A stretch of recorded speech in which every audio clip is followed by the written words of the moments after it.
Tiptoeing on the rocks, Xiaoxun was like a beautiful purple butterfly with hypnotizing curves as she gracefully scaled the mountain. As she looks upward, her gaze focuses toward the youth standing next to the cliff. Looking at the youth, Xiaoxun felt surprised. Even though it had only been a couple of hours, she noticed that compared to before, Xiao Yan has obtained something. Indulging in the transparent lingering on Xiao Yan's lips, two dimples appear Xiaoxun's pretty face. Looks like Xiao Yan didn't need Shun Ear to come and comfort him. People grow after experiencing hardships, don't they? Xiao Yan shrugs his shoulders. She will definitely regret it. Juner curls her lips and says the words as if she were a judge having the final say on a court case. Xiao Yan lightly smiles, pats his clothes, and walks towards her.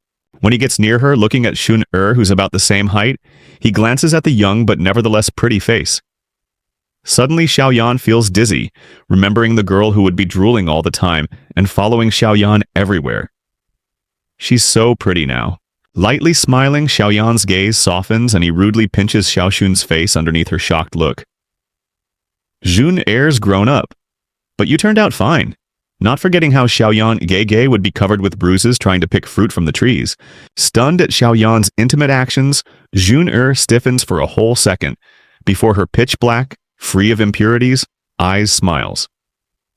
When she was still small, Xiao Yan loved to pinch her cheeks, but ever since the event 3 years ago, he set up an invisible wall next to his heart and pushed everyone out. No matter how hard she tried, she would always be disappointed by the cold and impassive attitude of his. He's back. But it seems like he still considers me to be immature. He's such a log. Jun Er complains in her heart after an instant. Jun Er criticizes herself for being too greedy. Jun Er, for these past 3 years, please don't blame Xiao Yan Gege for being like that. I was living day by day, but thankfully you were always by my side. Xiao Yan awkwardly nods his head and apologizes. Jun Er sweetly smiles. The grievances she had endured for the past 3 years disappeared with the awkward apology. Ha, oh right.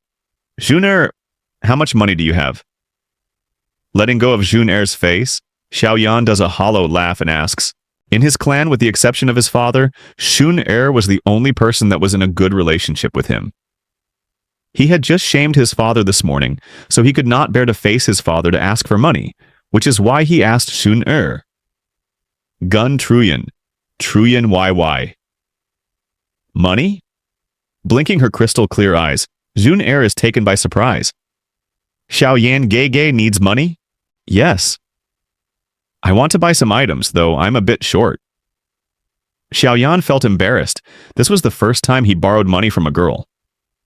Looking at the usual frigid Xiao Yan now in distress, Xiaoxun Er looks at a completely different person. Covering her mouth and smiling cutely, I have more than 1,000 gold coins, is that enough? If not, while speaking, Shun Er's fingers behind her swiftly flick, and a purple gold card suddenly appears between her fingers. On the card are 5 different waves of color. 5-wave purple cold card. In Daoqi mainland, you have to be at least a Daoling. If Daojie is first, Daoling is fourth, to have the honor of using this type of gold card that represents their rank. Of course, some special powers also have the privilege of getting the card. That's enough. That's enough. Happily nodding his head, Xiao Yan forcefully tried to stop himself from pinching Jun Er's cute face. Don't worry, I'll pay you back later, Xiao Yan promises while patting his chest. You don't need to pay me back. Jun Er pouts and quickly hides her purple gold card. Let's go! It's almost night now. Tomorrow I'll bring you to Wu-Tang City for a walk. Xiao Yan waved towards the girl and cheerfully descended the mountain.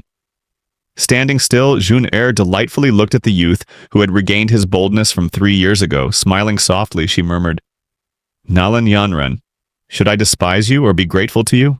Early morning, the sun shone warmly through the window onto the body of the cross-legged youth in meditation. Whew!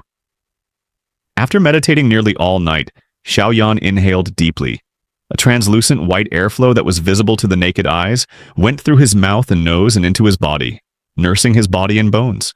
White light shined from his eyes as he suddenly opened his eyes. Xiao Yan stretched himself and passionately says, This is exactly this feeling. After 3 years, the feeling of qi has returned. He slowly gets out of his bed, exercises himself a bit before starting changing. From outside the room, Suner's voice softly carries inside. Xiao Yan Gege still sleeping? She arrived here so early. Shaking his head, Xiao Yan turned around and then searched his drawers. Finally, with reluctance, he pulled out a small box and carefully opened it. He narrowed his eyes from the glint of silver inside that box. And this is my entire savings. Holding his money box, Xiao Yan smiled bitterly while shaking his head. Xiao Yan gently smiled as he walked out of his room and saw the dazzling girl in front of his door. Juner had changed into a pale green outfit that made her look even more naturally beautiful. She also had a pair of tight pants that stretched across her slender thighs and long legs, emphasizing her curves. With long legs, Juner can be compared to young girls on Earth, full of youthful vitality and seductivity, of course. She has her special elegance, which Xiao Yan had never seen on any other girl but her. Here, it's what you'll need. Looking at Xiao Yan exiting his room, Juner smiled and handed him a black card. This is a common card. The maximum it can contain is only 5,000 gold coins. Receiving the black card, Xiao Yan teases. Little girl, why are you wearing such an attractive outfit? Could it be you're having a date with somebody else? Yeah, this is the first time in 3 years that Xiao Yan Gege has invited me out. Juner is very flattered, so of course I have to dress up a little. Xiao Yan's intimate tease made Juner's eyes bend into a shallow crescent shape while smiling coquettishly. Reluctantly shaking his head, Xiao Yan smiles back happily. They chat while walking together towards the city. At about halfway, they were greeted by some clansmen looking at their affectionate conversation with a strange face. Juner, be it beauty or talent, is the brightest pearl of the young generation in the clan. She usually is friendly to everybody, but under her light smile is indifference. Greetings with her are easy, but to start a long conversation would be very difficult. Ignoring the looks of the other clansmen, Xian Yan quickly leads Juner out of the clan before slowing down and leisurely peeking at the stall on the side of the street. Wu-Tang City lives up to its name of being one of the larger cities in Jiama Empire by the sheer number of people living in it. Even though the sun was beating down on the streets were thousands, if not tens of thousands of people, there would even be one or two bizarre races.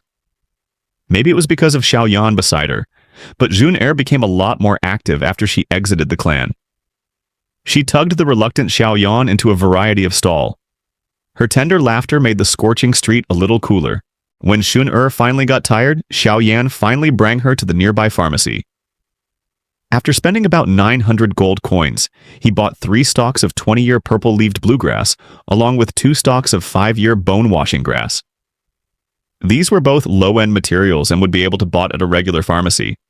For higher-end materials, Xiao Yan would have had to find them himself, or buy them at an auction, or if he was lucky, in a high-end pharmacy. Looking at the rapidly decreasing funds, Xiao Yan bitterly smiled. He realized how important money was in Doqi mainland. Anyways, he got all of the herbs. All that was left was the level 1 wood attributed monster core.